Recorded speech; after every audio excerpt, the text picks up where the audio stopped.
कार्यक्रम में आपका हार्दिक स्वागत है। इन मंदिरों की देखरेख के साथ साथ भारतीय पुरातत्व सर्वेक्षण ने एक नए मंदिर को खोज निकाला है जो संभवतः सबसे विशाल रहा होगा। इस खोज से प्रोत्साहित होकर हमने एक ऐसे कार्यक्रम की रचना की है जो मंदिरों के उस युग को दर्शाता है। तो आइए इस प्रस्तुति का भरपूर आनंद लें।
लाइट जल रही है।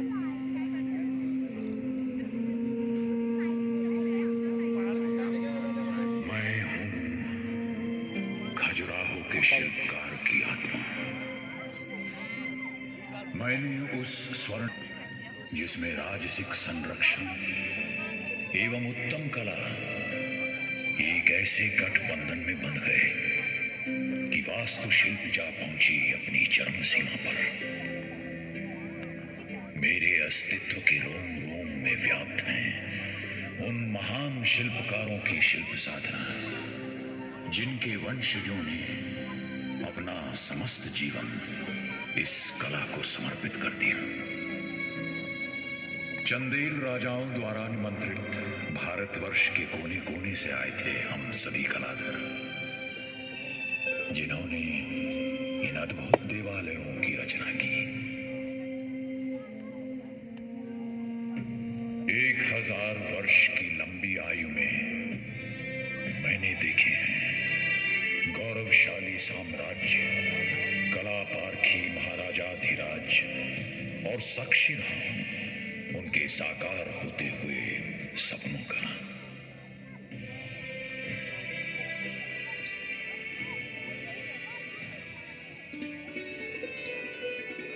काशी के निकट ग्रीष्म ऋतु की एक चांदनी रात में इस प्रसंग का आरंभ हुआ था, जब एक अपूर्व सुंदरी हेमवती कमल के फूलों के बीच सरोवर में स्नान कर रही थी।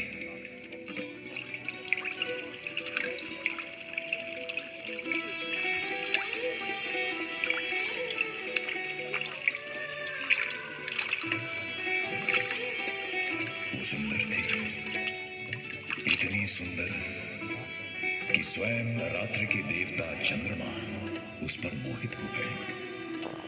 पृथ्वी पर उतरकर उन्होंने उसके साथ संभोग किया, पर जब उषा की पहली किरणों से आकाश में लाली छाने लगी तो अनमना सा चांद अपने आकाश परिवेश को लौटने पर लाचार हो गया।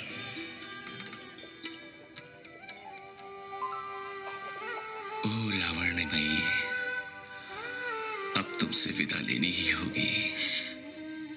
प्राणनाथ, आपसे बिछड़कर मैं जीऊंगी कैसे?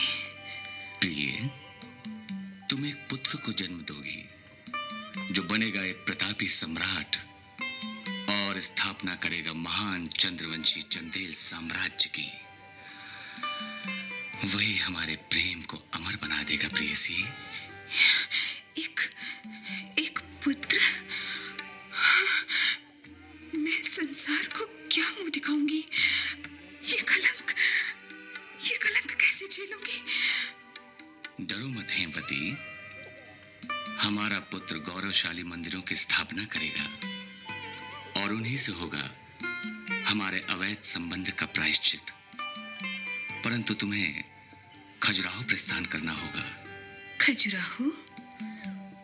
वो क्या है नाथ? कर्णवती नदी के तट पर बसा है खजुराहो।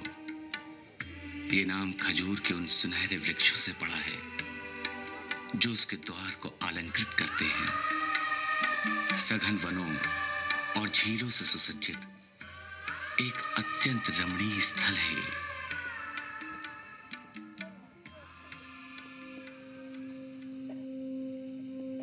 यूं हेमवती खजुराहो पहुंची जहां उसने चंद्रवर्मन को जन्म दिया।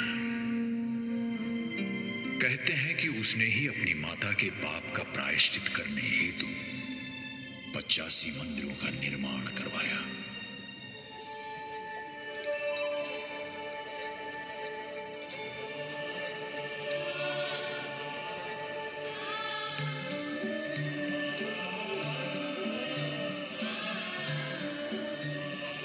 परंतु इतिहास का कुछ और ही कहना है।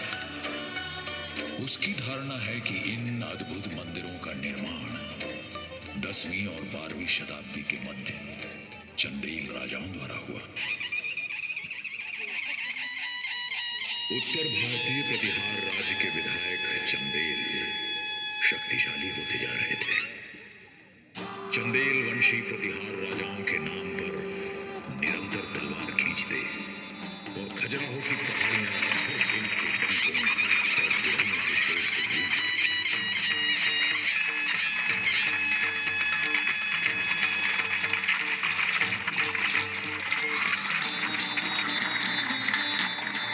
चंदेल राजा यशोवर्मन ने कलिंजर के अजय दुर्ग पर हमला किया जो मध्य भारत का सैन्य द्वार था।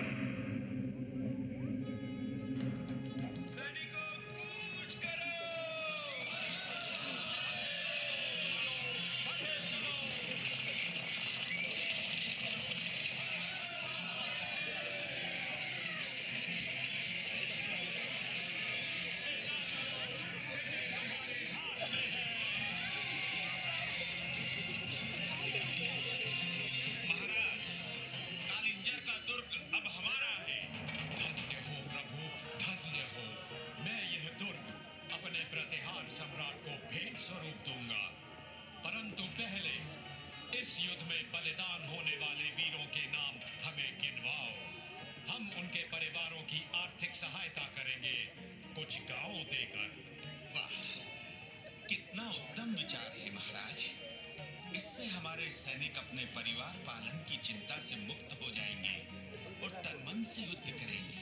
नाथ, खजुराहो चलिए ना। वो आपके पूर्वजों का प्राचीन कार्यस्थल है। वही हम इस विशाल विजय का उत्सव मनाएंगे। उत्सव ही नहीं महारानी, हम भगवान विष्णु का एक अद्वितीय मंदिर भी बनवाएंगे। उनके ही प्रताप से हमें ये विजय प्राप्त हुई है। ये कार्य तो आपको अपार धार्मिक कीर्ति देगा राजन। आप पर सदा प्रभु की कृपा बनी रहेगी। चलो खजुराहो के प्रस्थान की तैयारी करो।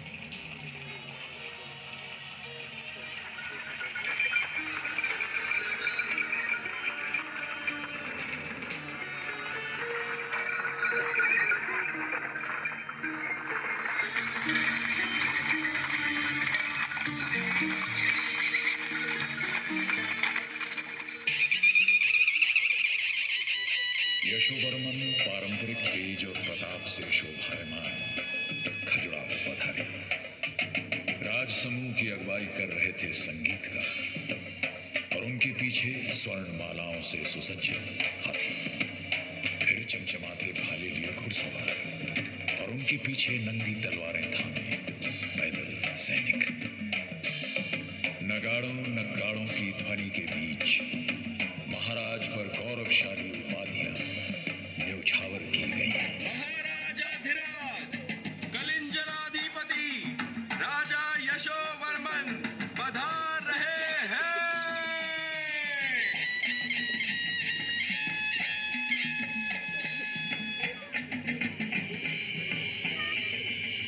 आर्यजन, यही है वो स्थान, यहीं पर हम अपने मंदिर की स्थापना करेंगे। विचार उत्तम है महाराज। आपके पूर्वजों द्वारा निर्मित मंदिरों के कारण यह स्थली पहले ही पवित्र हो चुकी है। और चारों ओर ये पहाड़ियां, ये विकसित घना जंगल इस स्थान को शत्रु के प्रहार से भी सुरक्षित रखेगा। यही बनेगा उत्तर भारत का सर्वोत्तम मंदिर, चंदेलाओं के प्रभुत्व का उज्जवल प्रतीक। किंतु महाराज, इसका स्थपति कौन होगा? ढूंढिए राजमंत्री, भारत का कोना कोना छान मारिए एक ऐसे स्थपति की तलाश में जो अनोखा हो, जिसका ज्ञान असीमित, जिसकी कल्पना अद्वितीय, जिसकी दृष्टि उज्जवल हो। ऐसा शिल्पकार ही मेरे सपनों के मंदिर को आकार दे सकता है। महाराज, एक व्यक्ति है, ठीक वैसा ही जैसा आप ढूंढ रहे हैं। सुना है इस संसार के रचयिता विश्वकर्मा की ही भांति है। अच्छा, क्या उसे वेद ज्ञान है, मंदिर वास्तु समझता है, यंत्रकार और गणितज्ञ भी है? अवश्य महाराज, इतना ही नहीं, वो धार्मिक और दयालु है। ईर्ष्या और स्वार्थ से वंचित, शांत और तीव्र बुद्धि वाला है वो। तब तो उनमें उत्तम स्थपति की सभी योग्यताएं हैं। उनसे कहिए कि राजपुरोहित से विचार विमर्श करके निर्माण कार्य आरंभ करे।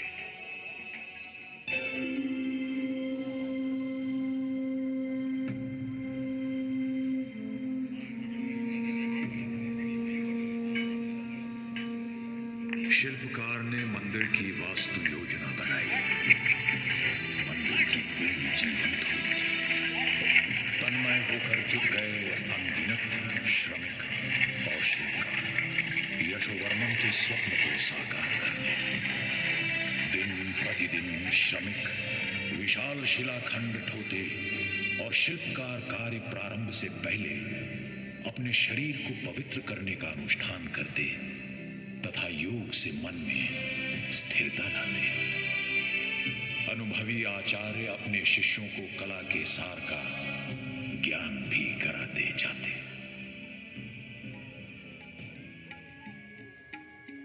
हाँ तो पुत्र, इस शिला में ढलेगी स्वर्ग की अप्सरा। याद है वो मापदंड जो मैंने सिखाए थे? जी गुरुजी। हथेली बराबर उसका मुख होगा, 5, 9 या 13 हथेलियों बराबर उसका शरीर, थोड़ी माथे से आधी। ठीक ठीक, तुम्हें पाठ कंठस्थ है। किंतु गुरुजी, इस प्रतिमा में प्राण और चेतना कैसे जागृत करें? गति से पुत्र, शरीर के भाग को विभाजित करके। देखो, इस चित्र में शरीर का त्रिभंग, सिर एक दिशा में मुड़ा हुआ, शरीर दूसरी दिशा में और घुटना यूं मुड़ा हुआ। वाह गुरुजी, ऐसा आभास होगा कि पत्थर की नायिका जीवित होकर मंदिर से धरती पर पग रखने वाली है। किंतु गुरुजी, मंदिर में इतनी नारी प्रतिमाएं क्यों अंकित की जाती हैं? जैसे धर्मपत्नी बिना वंश नहीं फलता, वैसे ही नारी चित्रण रहित मंदिर भी सार्थक नहीं होता। गुरुजी, अब देवताओं की आकृति के बारे में कुछ ज्ञान कराइए। पहली बात तो यह है कि ईश्वर का वर्णन असंभव है। ये नीति है, नीति है, नीति है। तो फिर इस निराकार को आकार कैसे दे? सर्वप्रथम हर उस कार का बहिष्कार करो जो तुम्हारे मन को अस्थिर करे। फिर योग साधना से इष्ट देव के अनोखे गुणों का सार समझो। याद रहे पुत्र, शरीर और मन दोनों ही कलाकार की कला के अस्त्र हैं।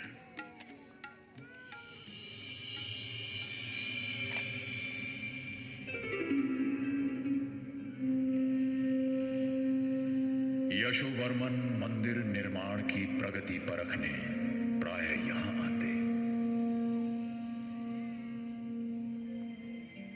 राजशिल्पी भगवान विष्णु वैकुंठ का ये पंचायतन मंदिर वास्तव में अद्भुत है। राजन, कार्य पूर्ण होने पर यह पहले के सभी मंदिरों से सर्वोत्तम होगा और भविष्य में कभी कोई इसका प्रतिरूप नहीं बना सकेगा।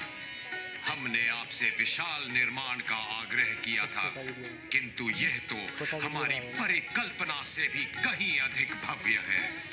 विचार करें महाराज, पुराने मंदिरों की तुलना में ये विशाल काय है। इसमें मंडपों की मात्रा बढ़ा दी गई है और इसके 6 भाग हैं।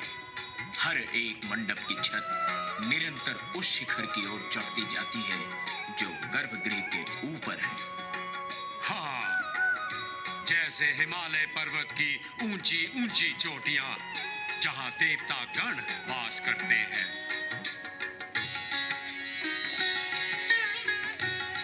राजगुरु का कहना है कि मंदिर के समीप एक तालाब अवश्य होना चाहिए, जहां भक्तगण ईश्वर दर्शन से पहले